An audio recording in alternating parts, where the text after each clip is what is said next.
super short make a video about spaghetti squash. This is Hazel. She's going to be helping. I am not 100% certain that I have anything to add to the world of spaghetti squash, but I'm going to try. That's not going to stop me from trying.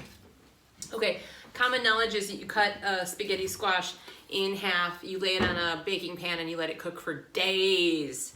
I do mine different. I do cut wide rings. Oh, I fell in the sink. Let's pretend that didn't happen. Okay. I'm gonna make sure they don't fall. Yeah, make sure they don't fall. And then I use a grapefruit spoon to scoop out the center. Takes just a second. And then I put the, it's okay, Hazel, thank you. I put the center. I need you one. I don't know about that, bud. I put the center in the compost, and this ensures that I'll have spaghetti squash for the rest of my life. And then I rub a piece of garlic, fresh cut. Can I rub it? Yeah, you can rub it. I just rub the garlic all over. You're gonna smell like garlic forever.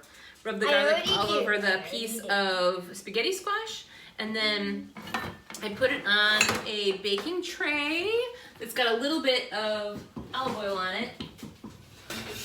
I can smell. Yeah. And this cooks up, don't touch this, okay, baby? Okay. This cooks up faster than that half thing. Also, more of the moisture comes out, and if you have grown, thank you, baby. If you've grown spaghetti squash at home, you know it just has more moisture in it than one that's been sitting around at the store.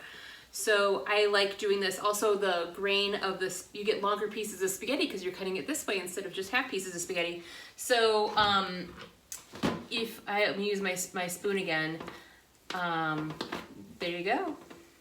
Look at all that gorgeous spaghetti squash, and it's slightly garlicky, just slightly. And then all you have to do is mix it in with some goat cheese, and you got a pate. You want me to get the goat cheese? We don't have any goat cheese. I know we do. I'm making it sound like we do.